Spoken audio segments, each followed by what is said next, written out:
Okay, yeah, let me say Happy Children's Day Yeah. in arrears to Yes, Happy Children's Day. you, because we are all still children, right? Yes, No yes. matter the age. They are the future, and that future is here Okay. now. All right, looking at the papers this Wednesday morning, I have about 5 newspapers for us to review. And virtually all the papers talk about another loan brewing. The president has written the Senate, the House of Assembly, National Assembly, rather, for approval of another set of loans. Taking the account of the Vanguard newspaper, it says debt heads for 180 trillion naira as Tinubu seeks fresh 34.15 trillion naira loans. And the riders under that, FG's debt service to revenue deteriorates to 131%. Second rider says experts urge caution on further borrowing. That story is found on page 5 of the Vanguard newspaper.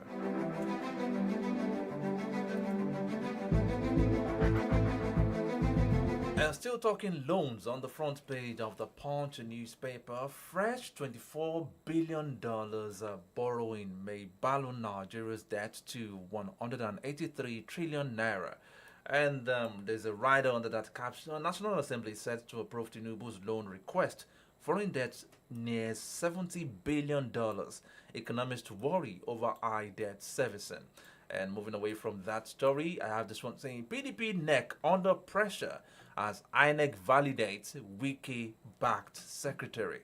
Page 2 of the Punch has that story. Another one, NFIU probes 48 billion naira suspicious transfers to Dubai, Hong Kong. The story is found on page 7 of the Punch newspaper. By who?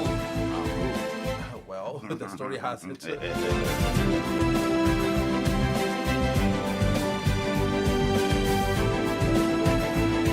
Another story on the front page of the Nation newspaper. That's a Wednesday morning. It says PDP APC clash over one party claim. And the rider, opposition attacks ruling party over economy insecurity. Page 2 of the Nation newspaper has that story.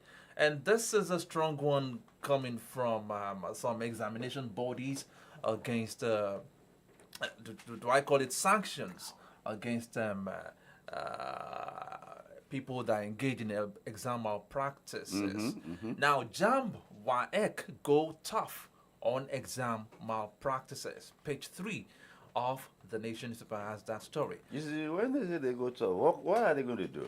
Okay, clamp down on them, seize their results and all of that. Well, there's another story that has the full detail of that. Maybe when we get there. Do we have prosecution? Do we have convictions? You know? I read it somewhere that such offenders will be banned from writing any of such examination for 3 years rather. For 3 years, okay.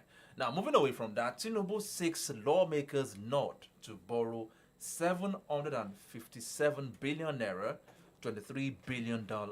Others. Page 3 of the Nation has that story. And the last one I would like to take on the front page of the Nation newspaper, rompers over third term bid by Lagos Council Chair. Page 25. Democracy at 26, still much to do. It's an editorial report on the front page of the Nation newspaper.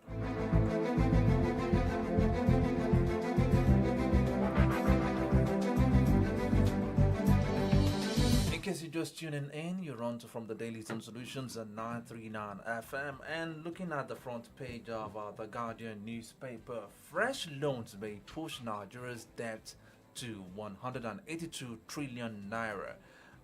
Moving away from that one and looking at the front page of the Nigerian Tribune, going back to that sanctions to be put on people that engage in exam malpractices. I think there's a detail here. FD directs 3-year ban on students caught in exam malpractices. JAMB, WAEC, NECO to ban centers involved in exam fraud. Page 16 of the Nigerian Tribune has that story. Away from that, too, talking politics, INEC still recognizes Anyanwu as PDP National Secretary. You know, we Report. We just had a discussion before we came on air. now on that. Now, right under that caption, committee urges PDP to follow due process on Southeast replacement demand. Page 21 has that story. And to the biggest story on the front page of the Nigerian Tribune, Tinubu writes National Assembly seeks $21.5 billion external loan, 758 billion naira pension board. Page 3 of the Nigerian Tribune has that story. Still taking stories on the front page of the Nigerian Tribune, ex-PDP chairman's son, accomplice, jailed 14 years for 2.2 billion naira subsidy scam. One dies, many trapped in Kurudu building collapse. Page 21 of the Nigerian Tribune has that story. And Muslims to observe Eid al-Kabir Friday, June 6. So the holidays will be Thursday and Friday, I guess. Well, maybe, if it doesn't extend to Monday. Okay. Page 16 of the Nigerian Tribune has that story. And another one, 1.2 million Nigerians displaced by floods in 2024. NEMA. I have this one saying, troops foil ISWAP attack in Mate, kills cause, recover explosives. And going back to politics now, APC plotting one-party rule out of fear of 2027 defeat, PDP neck. And riders, we will never succumb to intimidation, exclusion, governors, neck to discuss National Secretary position June 30. And the last rider, I won't attend PDP meetings until Wike autumn, others are expelled. You want to know who said that? Lamido. Sule Lamido. Elder statesman. Elder statesman Sule. Radical Lamido. element of vote. I think we can say that the bigwigs of the PDP are rising up now. You know, we said it here that the owners of the party, The real owners of the party, the owners of are the party, coming up now.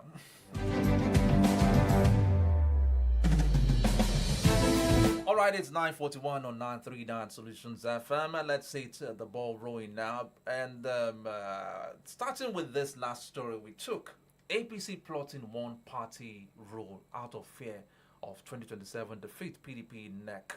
PDP had a neck meeting yesterday. That's the National Executive Council meeting of the PDP, which was held yesterday in Abuja, and they came to some conclusions, or let me say they reached some resolutions. But let me look at this particular.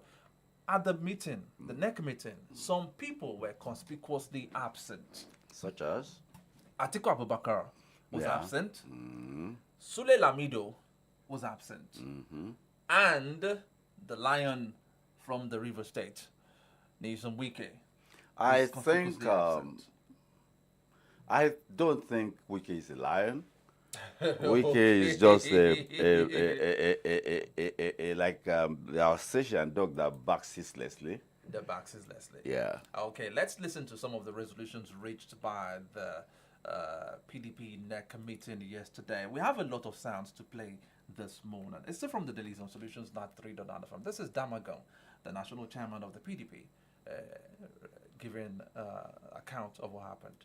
NEC thoroughly examine the state of the affairs of this nation and express as follows. Serious concern over the sorry and melancholic state of affairs of our nation under the irredeemably exploitative, insensitive, and anti-people APC administration of Bola Tinubu. Next condemns the worsening insecurity, the wanton killings, banditry, kidnapping, marauding of communities, and other acts of terrorism in various parts of our country, emboldened by President Tinubu's apparent negligence and abdication of his constitutional duties to ensure safety and security of these citizens. NEC also laments the worsening economic hardship and extreme poverty in the country occasioned by the ill-advised and ill-implemented policies of the Tinubu administration, multiple taxes and unexplained charges on services, resulting in collapse of productive sector closure of millions of businesses, massive loss of jobs, rise in criminality, and general sense of misery across the country. NEC also condemns the policy inconsistency, wholesale corruption, massive treasury looting, budget padding, and diversion of public funds that pervade the administration, resulting in infrastructure. All right, Ambassador Damagum there, the national chairman of the PDP, reading out some of the resolutions reached by the NEC meeting. But we're talking about people that were conspicuously absent at the meeting. I said Sule Lamido, who has even made a statement that he will never attend any any meeting organized by the PDP until Nyesom Wike is being expelled totally from that party.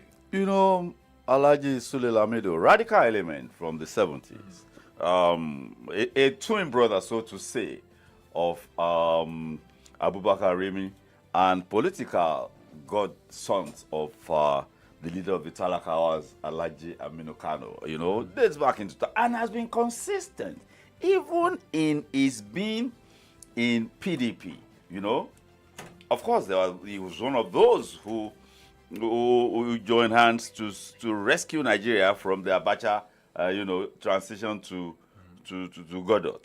And so he has been consistent. And you will see some certain elements. You know, we have said a few times here that the owners of the party, at the appropriate time, by the time we are through, you understand, with 2027 election, you will see that our Olusola Saraki, what was his name? Bukola Saraki has taken a critical position, reconciliation. He didn't just grab the position. I mean, it was so they are going to take control of their party. And I think by when we're done with 2027 elections, and when we're done with 2027 elections, and whoever wins, by maybe if the coalition doesn't work, Tinubu returns, then you will see PDP reemerging. Now, still talking about the PDP, on Sunday, Nyesom Wike came out, he issued a statement saying that he's pulling out on any form of agreement being reached with him and the PDP, which raised some questions from Monday. But somebody in the PDP, Gabriel Suswam, former Benue State governor, was on a national TV yesterday, and he did say that PDP as a party never entered any agreement with Nyesom Wike, that only the leaders, some of the leaders he mentioned the their governors names. actually. He mentioned the name of the governors, with Seyi Makinde inclusive. Yeah, our governor was the one that was sent to him to meet with him. He mentioned the name of Damagum. Damagum, I mean, they're in the same boat. And he talking about the agreements now. Let me give out two of the agreements that they purportedly reached with Nyesom Wike. Yes. One is to retain Anyanwu as the national secretary of the PDP. The second one was that the PDP Governors Forum that initiated a lawsuit against the federal government as regards the state of emergency being declared in Rivers State, that suit should be withdrawn by the governors. Gabriel Suswam said they never entered an agreement with Wike. He even went further. He said that the last meeting they had 2 weeks ago, where the governors of PDP and the old governors and some PDP people were, that Nyesom Wike came, that they were shocked to see Nyesom Wike, that they did not know that Wike was coming until the leaders of the party told them at that meeting that they were the ones that invited Wike. He went on to say, he said, the problem of the PDP is because it's due to the lack of ability of the so-called leaders of the PDP to take decisive action. Probably you should listen to Gabriel Suswam. We need to listen at what Gabriel Suswam said as regards to the problem and the agreement purportedly reached. And we should also remember that he is an original member and a governor in 1999 to 2007. Okay, let's listen. This is Gabriel Suswam, former governor of Benue State. I think PDP is still in the ICU. Desperate attempts have been made by a certain group of persons to rescue it. And you know that when a patient is in the ICU, that means that the ailment is very serious. As you can witness, the activities that have taken place since we last spoke, if you have, I keep emphasizing this without sounding like a broken record. I talked about leadership. Even at the family level, if you don't have good leadership, that family is doomed. What has happened to PDP basically is that of leadership, lack of capacity on the part of the leadership of the party. How can people, they have had sacred meeting, the FCT minister mentioned it. He said there was a meeting in Lagos, he was invited, they had agreement in Lagos. There was another meeting in Abuja, in the house of a former Senate president, where those agreements were consolidated. If you are sincere to the people, and when we were called, former governors and current governors, about 2 weeks ago to a meeting, none of this was before us. Nobody knew that there were sacred meetings where agreement was reached with the FCT minister. If you engage somebody in an agreement, you invite somebody and you engage him, it is only honorable that you honor that agreement. If you're not interested, why do that in the first place? So I don't blame the FCT minister for what he said. It's dishonorable for me to call you and agree on something with you, Segun Abati, at my level, and then I reneged without reference to you. So I don't blame him. It is the lack of capacity of the leadership, and the leadership has not been straight with party followers. We are major stakeholders. If we're called to a meeting by the current governors under the leadership of the PDP Governors Forum Chairman, Bala Mohammed, and that we were not aware that they had had 2 meetings with Nelson Wike and had had some agreement with him, it means that we're hoodwinked. And I think that is not right. If people at this level we engage in those kind of activities, it's very unfortunate. And so I don't blame Wike for what he's doing. There was no need in the first place for them to engage in agreement with him at the expense of other people. Other stakeholders were not consulted in those agreements. How can you go and engage in such agreement knowing that that agreement that you will not likely fulfill?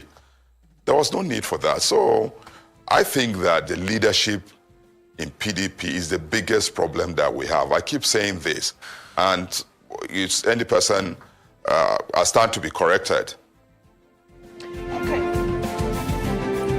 Gabriel Suswam there, lashing it out there. Yes, Gabriel Suso, and a very moderate gentleman there, you know.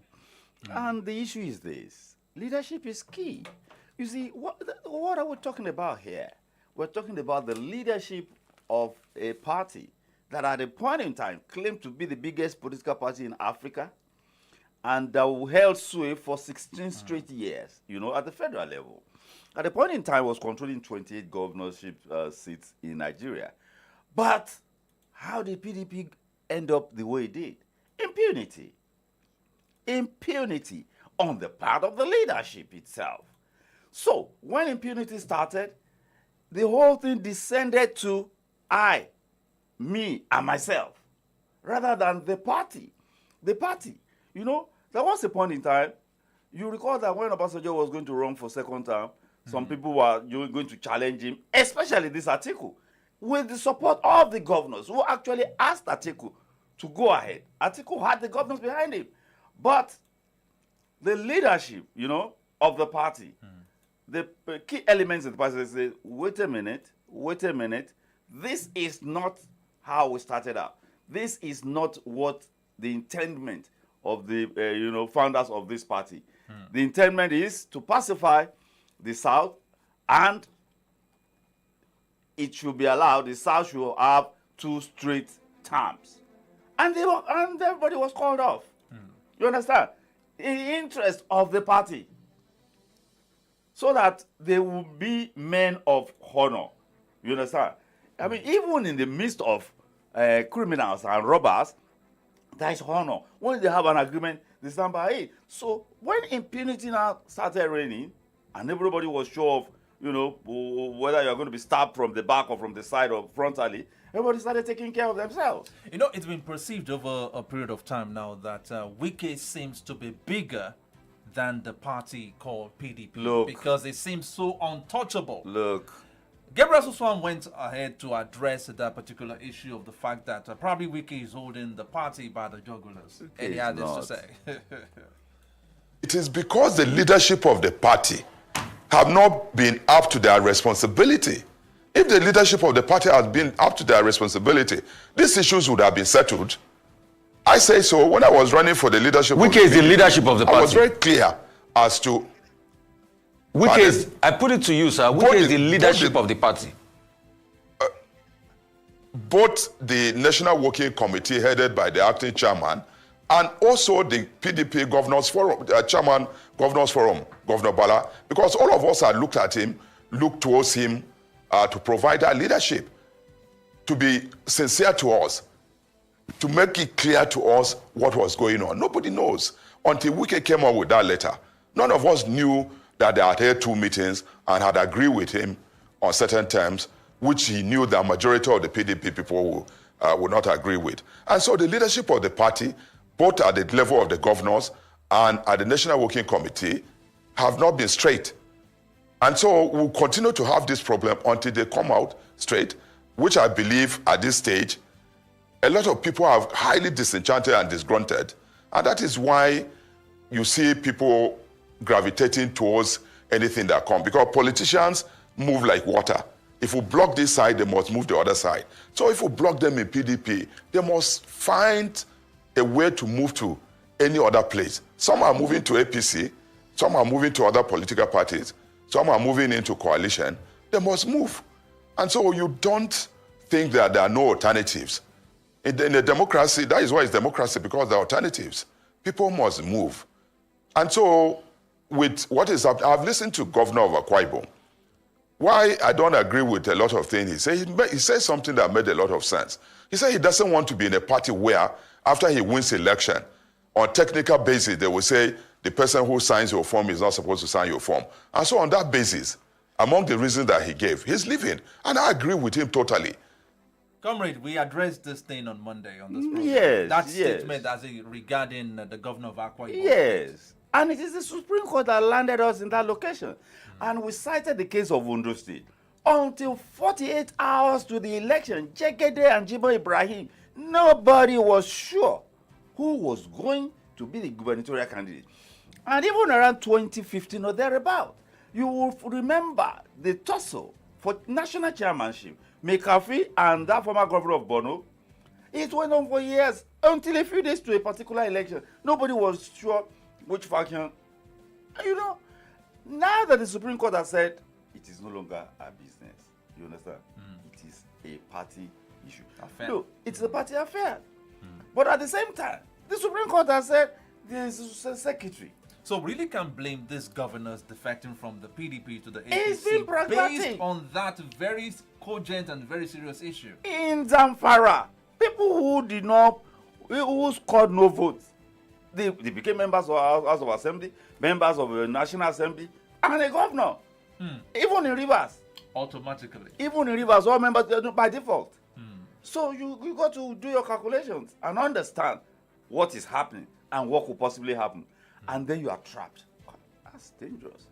After fighting the battle of your life to win an election. Now, with all this happening in PDP now, do we say that the real owners of the PDP are waking up? They are waking up.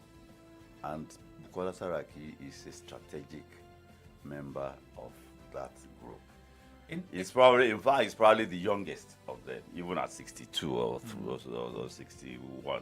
He's the youngest. Because for the likes of Lamido to say that he will never attend any meeting of the PDP unless or until Wike is suspended. Yes, when last did you hear Babangida Aliyu talk? When last Aliyu Guzo is old, but I mean, because he's still there. When they had a meeting 2 weeks ago, I said it on this platform that why would PDP be allowing Wike to be privy. I mean, to be part of their Because meeting. Wike is Wike off meeting. Their you major see, meetings. Don't forget that Wike is coming from local government. Anybody that has been a local government chairman will understand the intricacies of party politicking. You understand? And that is, he identified strategic offices. And people were not alert to his shenanigans. And he located people there. Look at how, when they were going to run for office, look at how he's practically ordered the national chairman of the party, who he put there, that man from the south side. He practically ordered him out of the place. You know, some people have said that the influence of Wike might have to do with probably he has been funding the party for many years. But another stalwart of the PDP, that is Alex Adam, who was a former commissioner of Justice and Attorney General of Benue State, he came out in an interview and said that Wike never funded the PDP, that he only funded some selected members of the PDP. Let's take a listen at Sir Alex Adam. Very much, Jeffrey. You see, any human society is only guided by law. Otherwise, anarchy will prevail. And that is why in every organization of 1, 2, 3, 4 human beings, there are rules and regulations that guide the conduct of members or guide the conduct of such a society. If there was no law in Nigeria, I dare tell you that the law of brute is power would have prevailed in Nigeria. So the central problem of the PDP, beyond the ambition of individuals, which is legitimate anyway, is the fact that the extant leadership of the party has not been able to enforce the constitution of the PDP as it applies to every member. See, those who say Wike carried the party in what sense? That Wike selected a certain members of the NWC and was funding them, funding their activities, not even the party, because we fund the party ourselves. The party is such that every member of the party at any particular level, contributes to the management of the party, either by holding meetings or sponsoring meetings. And I can't remember, I am from Benue State, and I have contested for the House of Reps election under the PDP. I joined the PDP since 1998. Wike has not funded my activities or my elections in the PDP ever since I joined the party. So when you say Wike was the one funding the party how? That he took money and gave to certain members of the NWC constitutes to funding the Benue chapter of the party, and the Way East chapter of the party, my ward chapter of the party, was not funded by Wike or anybody. I bought the form to contest for the gubernatorial election in PDP, and I paid 13 million naira, 10 million naira for the purchase of the form, about 3 million naira for processing of form and all of that. Wike didn't give me the money. So when people say that Wike funded the party, he funded the party how? At any particular time, each member of the party is obliged to contribute. There are several elected members of the party who contribute. The only reason is that they don't shout. All the governors of the party contribute to the funding of the party. The only reason is that they don't shout. So it is the inability of the current extant NWC to enforce the constitution of the party that has brought us to where we are. Bam. Alex Adam saying it there. Another stalwart of the PDP. People are waking up in the PDP now. It's just a validation of what we said, that Wike haven't risen from the local government level where you would understand the intricacies of party politicking. That's where it rose from. And selected strategic critical members. He funded them. Can you imagine? And Wike is such a character that... some people will say Damagum is even in Wike's pocket. These days, he seems to be swinging back and forth. Damagum seems to be swinging back and forth these days. But, look at what he said about Governor Bala Mohammed, that he funded his election. And you see, you don't behave... Wike said it publicly. He said it. You don't behave in the public space like that. No person with honor, you understand, behaves or conducts themselves like that. But that is Wike's stock in trade. Wike will gather newsmen on live television, live network, nationwide, in fact, global. And it will be, we will just be raving and ranting and saying all sorts of. And the other day, you remember what he said about the Jaws? He said something about the Jaws, and and then he went to the place and took it back and all. He's an abrasive character, and the funny thing, he's in that position as federal minister because he's just a tool that the president is deploying.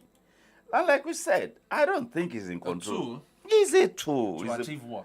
To achieve the president's political ends. And as soon as the president achieves that, he will be discarded. Which could include causing confusion in the PDP, a stronger position. Well, he had already caused. He at least Atiku triggered him, and he had the energy and the capacity to go ahead with it. He was underestimated. And Wike seems to be fueling it now. Well, Wike is, of course, he has an assignment, and his assignment is, and he will be valued by the president as long as he is a key factor in the division within the party up till now. That's why Atiku is even running away from the PDP, seeking coalition everywhere. A party he helped form. In fact, the platform of Atiku that he inherited from Yaradua, the PDM, was the platform that was used to campaign, for the presidential campaign for Obasanjo. That was why, he was already a governor-elect. That was why he was brought in as vice presidential candidate. Number one, to compensate the Atiku political family, and then for that platform to be readily available. And it was that man that committed that grave political blunder. Now, moving forward, how will the PDP resolve this national secretary issue between Anyanwu and Okoye? It's a dicey one. Because that seems to be one of the factors tearing PDP apart. It is a dicey one. What is the position? The Supreme Court says, no, we don't have a hand in this. Go and settle your family matter. But what was the last pronouncement by the Court of Appeal? Reinstating, Ayahu. That was the last pronouncement of court. That was the last pronouncement.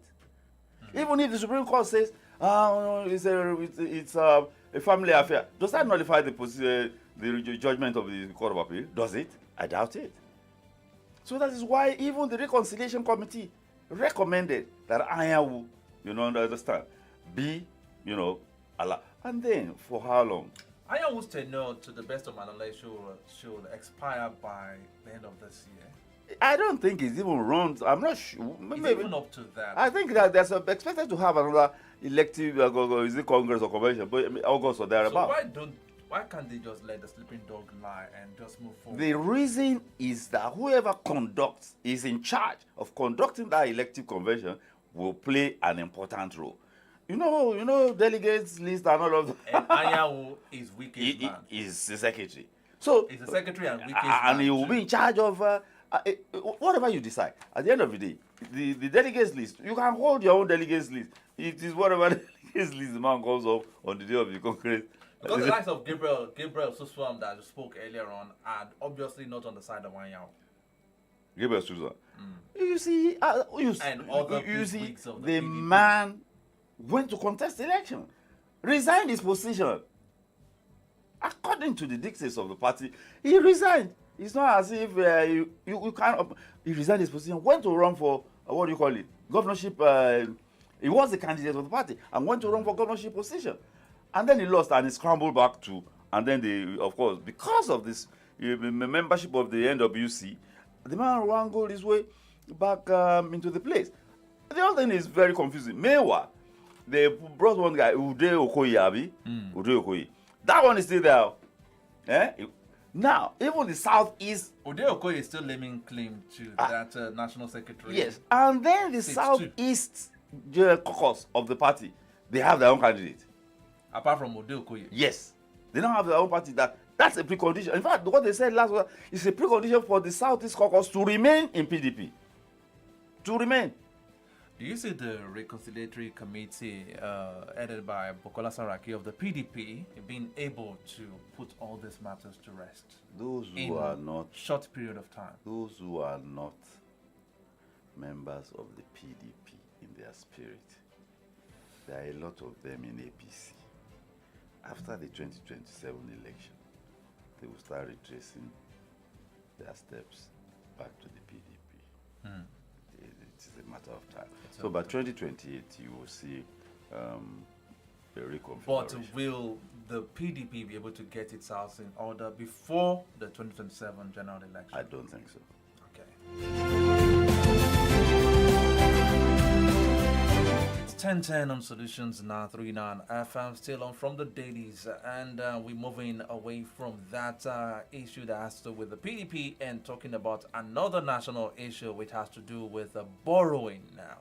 Fresh $24 billion borrowing may balloon Nigeria's debt to 183 trillion naira. And that's the account of the Punch newspaper taking the rider to National Assembly set to approve Tinubu's loan request. Foreign debt near $70 billion.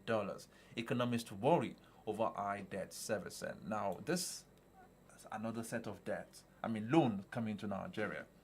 Yes, some of the key issues is the 757.9 billion, and it is said to settle outstanding pension liabilities. You know, we have a serious challenge with our pension structure. It used to be government, you understand? There will be deductions, and the government will do some addition. But at a point in time, government started spending the pension. And I remember that it started around 1983. That was when pensions started delaying. Ordinarily, as you are departing, you just get paid because you have started filing your papers. So as you depart. But I remember by 1983, 84, it was taken up to a year. Because I remember that was about the time my parents retired. And it took about a year or thereabout, So they didn't just spend pension money. They spent Railway Corporation. I remember Railway Corporation also had an account in England, you understand? Like a big buffer. They just took it and spent all of it. So, if they can, you know what impact that will be if pensions are paid.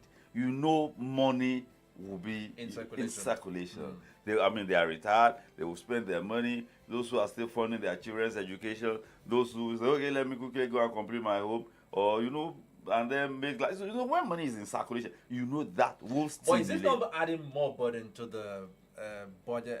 The debt servicing account? No, this is a bond. People are going to buy it. A government bond. One thing about government bond is the assurance.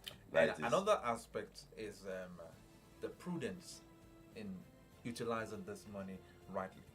Well, we've had cases of such of this money prepared for pensions being embezzled by some public office holders in the past. Yes, certainly.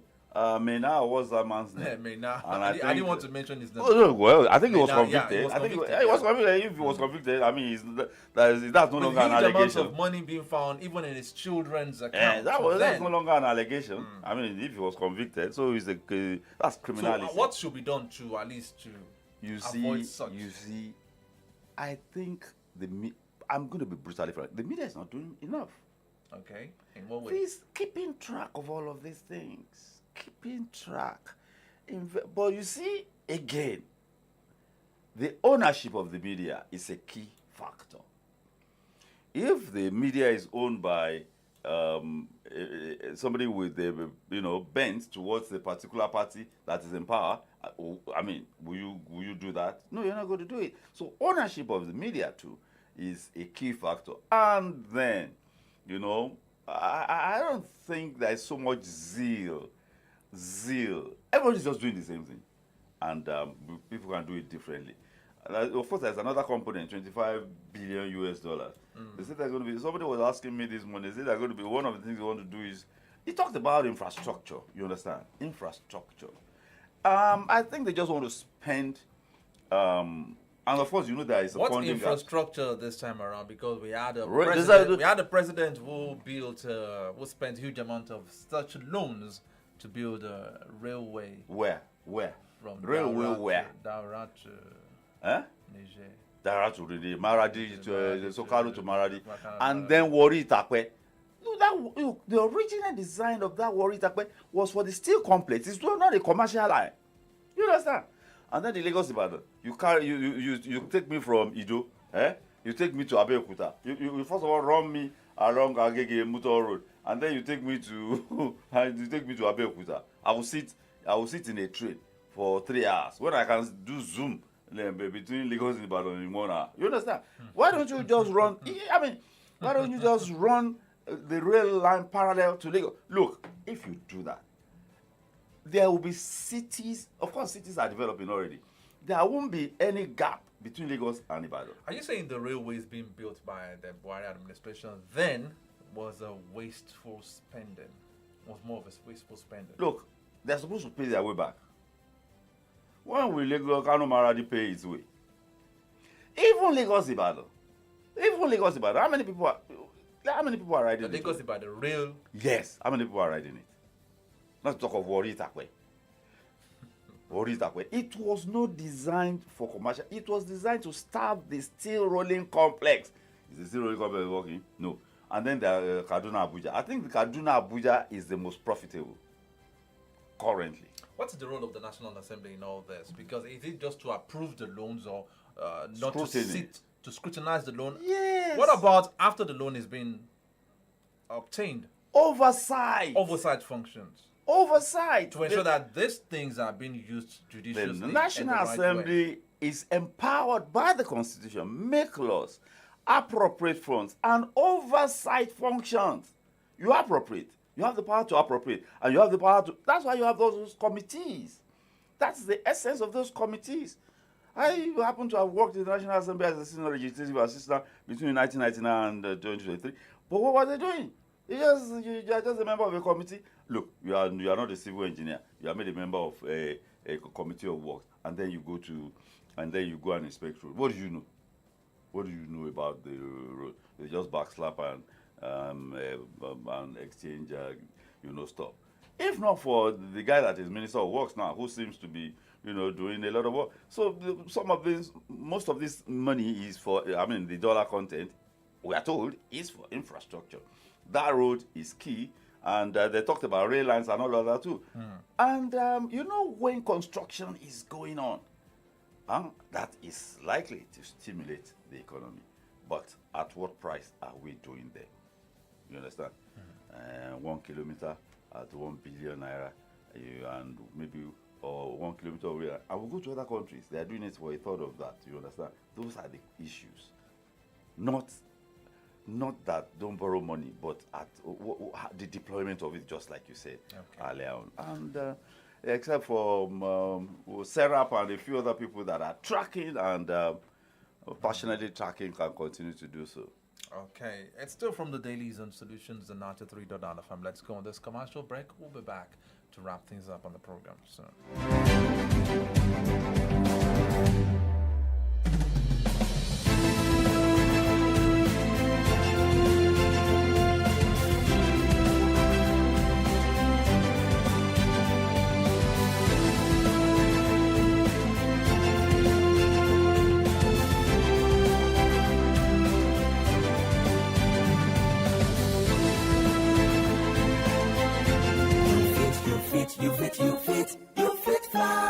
Òkú ẹ̀kọ́ òpin rírí ìrìn àjò ń bẹ lára ẹ̀kọ́ ẹ wá gbọ́ o láti rìnrìn àjò lọ oríṣiríṣi orílẹ̀-èdè káàkiri àgbáyé pẹ̀lú ìrọ̀rùn àti ìfọ̀kànbalẹ̀ ẹni mọ̀nà là á tẹ̀lé You Fit Fly ló kájú ẹ̀. Remove the limitations on your dream of traveling the world and get premium and affordable services such as flight and hotel reservations, ticketing, visa processing, travel insurance, holy pilgrimage, e-visa processing for countries like Dubai, Kenya, Tanzania, Uganda, Egypt. Also, airport transfer, special vacation, tour packages, IELTS, and many more travel services.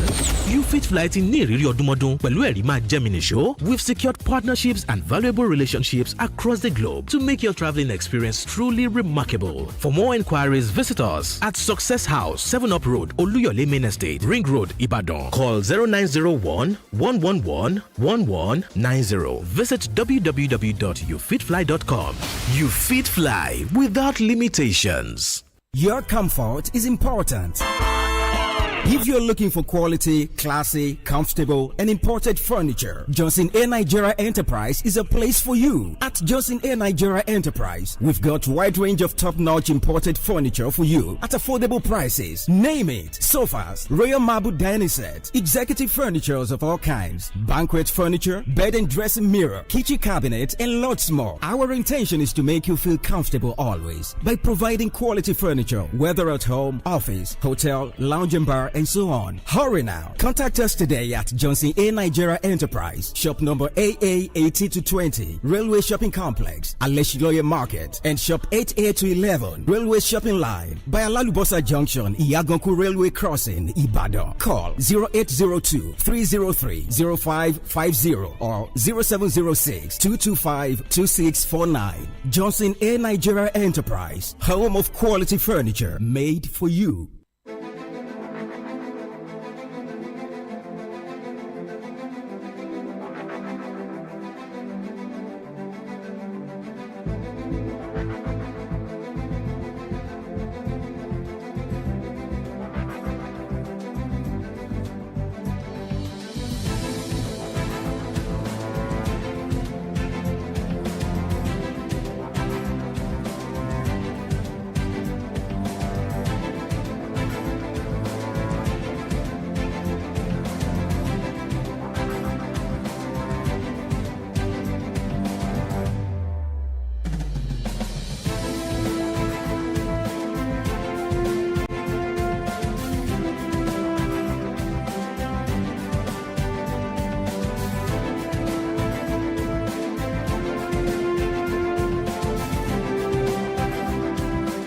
Still from the Daily Zone Solutions, not 3.9 FM. Let's go to two more stories now before we call it a day on the program this morning. FG directs 3-year ban on students caught in exam malpractices. JAMB, WAEC, NECO to ban centers involved in exam fraud. Do you feel that this action is enough to at least to curb the cases of exam malpractices? Well, sometimes, when you look at, punishment. But what about, is that enough deterrent? What motivates people to do these things? Those are the issues that probably that are fundamental. You understand? Just like the issue of insecurity. You are saying people, you are doing jingles and all of that. Are you addressing the issue of unemployment? Are you addressing the issue of poverty? Those are the things that are fundamental. So are we addressing the issues fundamental to what motivates people? The desperation for high scores and to access university education. And I don't think people are accessing university education or tertiary education for knowledge. You understand? Not in pursuit of knowledge. Maybe 70% are not in pursuit of knowledge. They're just in pursuit of certification. And they see the certificate as a meal ticket for them to access the social ladder. That is the thinking.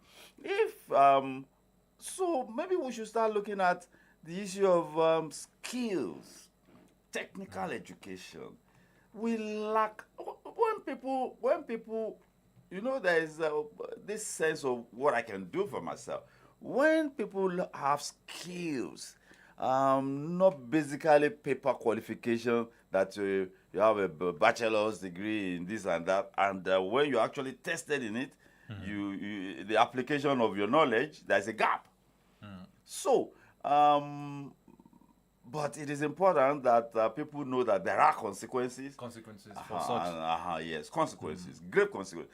In actual fact, beyond banning them for 3 years and banning the CBT centers too. Look, CBT centers, yes, if they are found liable, because some CBT centers too, they encourage it and collaborate and all of that.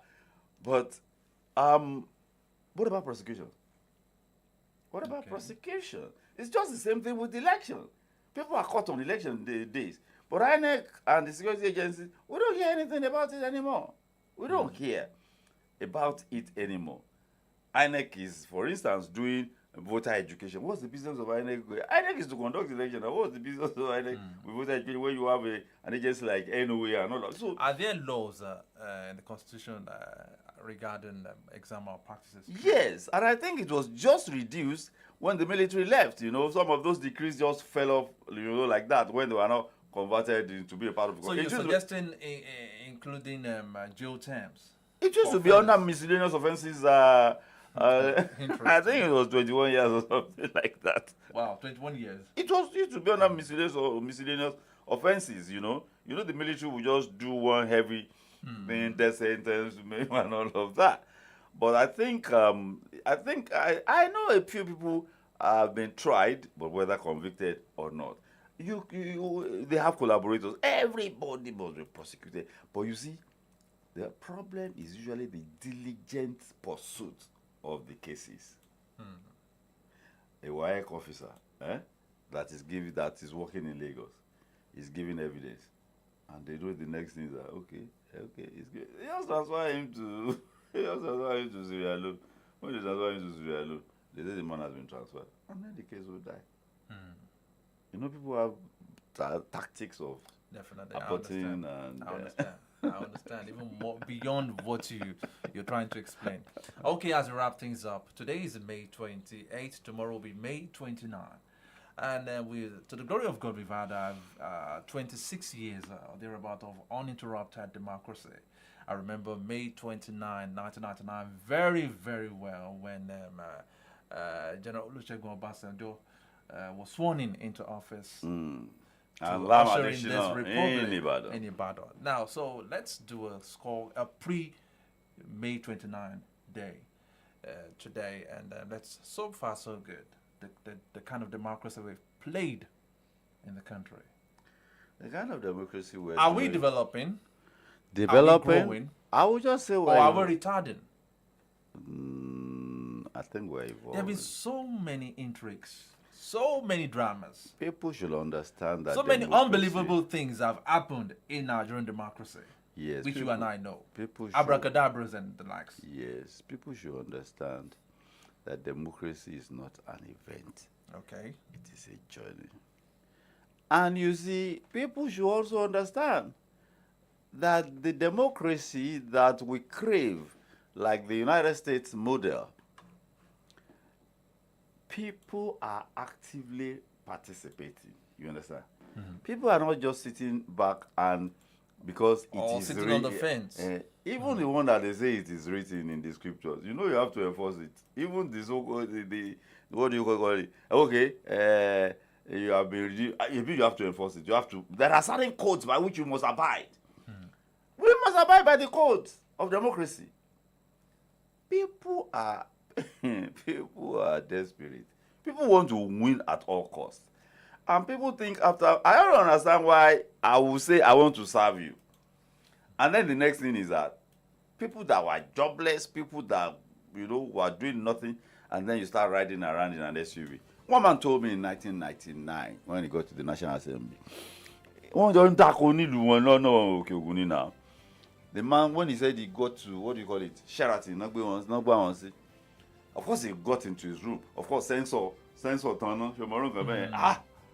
they now ordered food. They brought his a goat head, stuffed with those other, and he said, something, just like Samuel Doe said, he said to his wife, the first breakfast, sweetheart, we're never going to leave this place. And of course, they didn't leave the place, at least alive. He didn't leave the place alive, actually. So, Samuel Doe. People must know that democracy is not just going to happen.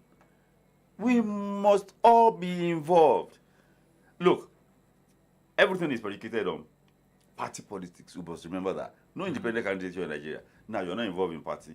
So when the parties come with their candidates, those are the people who are compelled to vote for. That's what I call fait accompli candidates. So you are voting for in between the devil and the deep blue sea. So what result will that one bring us? That's why we must be involved. Okay. We think, people think Okami. That's why you hear people say government property. What's government property? Public property. It belongs to all of us. But people have no sense of stakeholding. Look, if we don't get involved, the elite have a role to play. The elite determines the way the country goes. But we cannot afford to fold our hands. Look, what we are doing in this country is not sustainable for another 25 years. People have done 26 years. 26 years now. To be 26 years. It's not sustainable for another 24 years. This type of democracy. The way we are going, it's not sustainable. We know our fault lines. Nigeria was negotiated by the forebears of this country. And the negotiations were fashioned out based on, the configuration, the plurality of our society. They took that into consideration and fashioned it into the kind of, governance structure backed by a constitution. And then we deviated. And then we are continuing on that path. Ṣebí tẹ́yìn àwọn àgbà sọ wípé tẹ́yìn ò bá mọ ibi tó ń lọ, ṣebí àwọn ibi tó ti ń bọ̀. We are deceiving ourselves. All of us, that's okay, everybody is pretending. It is not sustainable. It is not sustainable. So it is, and then in the class of 1966, Nigeria's unity is not negotiable. We have fought a civil war. Did the civil war resolve the issues that actually led to the civil war? I don't think so. Nigeria has to be renegotiated based on the vision of our forebears. And this is a plural society. If we don't. All right, Comrade Adeja Shokwe, thank you very much for being a part of the program this Wednesday morning. My pleasure, always right. And I'm sure you and Favor Lawrentola will have more to discuss. Oh yes, tomorrow is 29th. May 29th. All right, that's the wrap for today. We'll be back again tomorrow morning for a fresh edition of From the Dailies on your Super Dial Solutions and 93 the Dawn FM. My name is Adedamola Lafewa. Once again, I'm saying good morning and make it a winning Wednesday. The views and opinions expressed in this live broadcast are those of the participants and do not necessarily reflect the editorial policy of Solutions 93.9 FM.